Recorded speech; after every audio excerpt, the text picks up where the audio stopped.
welcome back again to my YouTube channel. Kung ikaw dyan ay sawa ng ma-reject sa mga loan application, tapos naghanap ko ng mga legit na loan app, nako, tamang-tama ka po ng channel na napasukan kasi dito nagre-review po tayo ng mga loan application na pwede mong utangan online. But before kayo mag-click ng submit application, make sure po na nanood muna kayo ng review about dun sa loan application na pwede nyong applyan. So for today's vlog guys, bagong loan application po yung ating i-review ngayon, and sana this time hindi na tayo ma-reject. And dito guys, sa bagong loan application na to, nagpapaloan daw to ng 20,000 pesos. Transparent financing daw siya, no hidden fees, and straightforward terms you can trust. Meron siyang detail of the fees dito na mapapag-isipan muna natin bago tayo mag-click ng submit application, and siya daw po ay speedy approval, which is mabilis daw siya mag-approve. So check natin dito sa bagong loan application na to na ang pangalan ay si Pera Loan. So as of now guys, meron siyang 108 ratings and 4.8 stars. Medyo mataas yun guys. And under siya guys ng Moonserve Delight Lending Incorporation. So sa buong isang linggo guys, napakaraming bagong loan application ngayon na naglalabasan. Kaya mas maganda na i-review muna natin siya once na nakakita kayo ng mga bagong loan application dyan sa Google Play Store or sa App Store. Huwag nyo muna siyang i-click, no? So dito guys, pag-usapan natin kung anong meron dito kay Pera Loan, kung magkano yung pwede niyang ipaloan sa atin at kung okay siyang utangan. Pero bago yun guys, kung gusto mo nga palang sumali sa aking pa-Gcash giveaway, weekly po yun. Namimili po ako ng 5 lucky winners. Ang gagawin mo lang guys is magsusubscribe ka sa aking YouTube channel. Ilalike mo tong video na to at mag-iiwan ka ng comment dyan sa comment section. So nung Monday nga po, in-announce ko na yung aking 5 lucky winners for this week. At kung hindi mo pa nakikita yung pangalan mo doon, huwag kang mag-alala, may next Monday pa. Stay tuned, stay connected, and every last Monday of the month, malay mo, ikaw na yung manalo sa aking pa-cellphone giveaway. So, 1 lucky winner po yung aking pinipili every last Monday. So, dito guys, manunood ka lang ng pwede mong utangan online. Nako, may chance ka pa na manalo sa aking pa-Gcash at pa-cellphone giveaway. So, ano pang inaantay natin guys? Puntahan na natin si Pera Loan na bagong loan application na nagpapaloan daw ng 20,000 pesos. So, keep on watching.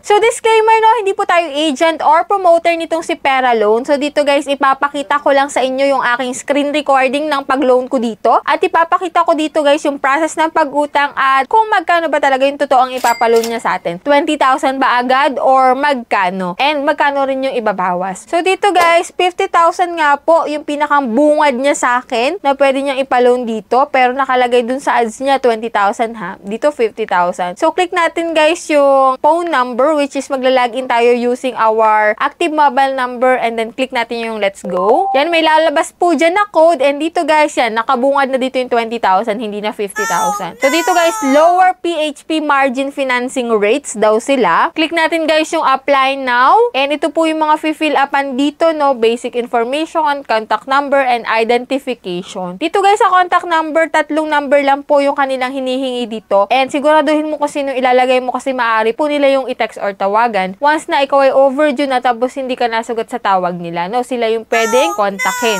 And then dito guys sa identification, ang pwede po dito is national ID, postal ID, TIN card, PhilHealth ID, SSS, voters ID, driving license, passport, and UMID card. Kung if ever man nakapag-loan ka na dito, hindi na po nila yung tatanggapin. And alam nyo ba guys, itong si Pera Loan is si Eagle Wallet pala. Kasi nung nag-notify sa akin yung code, lumabas dun is si Eagle Wallet. Kaya kung ikaw ay may account na kay Eagle Wallet, tapos yung ID mong ginamit kay Eagle Wallet ay ginamit mo din dito, hindi na nila tatanggapin. Kaya kung may other ID ka pa dyan, other valid ID, yun yung gamitin mo para makapag-try ka dito kay Pera Loan. So yan, si Eagle Wallet po siya before. Nako, nagpalit lang siya ng pangalan. And dito guys, after nun, dito po sa withdrawal information, kung saan mo pwedeng ma-receive yung pera mo. Pwede sa e-wallet or sa bank. Kung wala ka namang bank, pwede sa e-wallet, Gcash, Paymaya, and GrabPay. So after nun, pili ka lang dyan. And dito na tayo sa pinakang last step, which is, hindi po siya 20,000 pesos, kundi 2,000 pesos lang po yung pwede niyang ipautang sa akin. And depende pa rin to guys. Pwedeng mas tumaas pa sa 2,000 if ever na kayo yung mag-a-apply. So sa akin, ipapakita ko sa inyo sa 2,000, magkano na lang yung marireceive ko. So dito guys, nakalagay naman dito no sa details of the fees, which is good na meron silang ganito kasi sa ibang mga bagong loan application ngayon, minsan walang nakalagay. So dito guys, service fee is 740.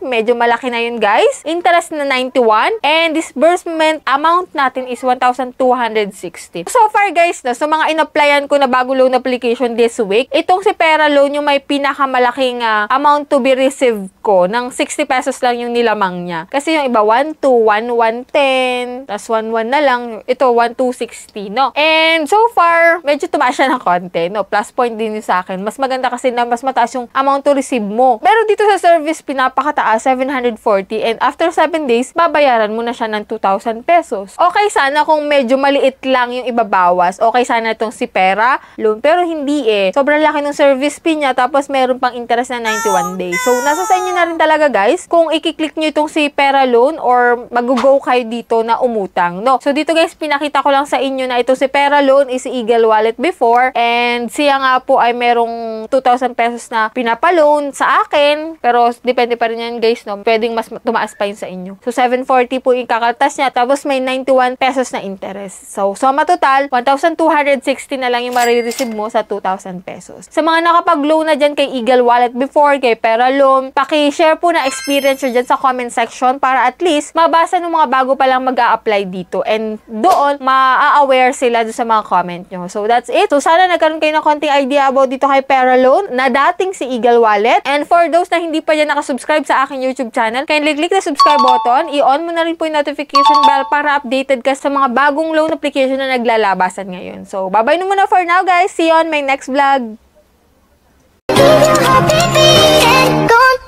Breathe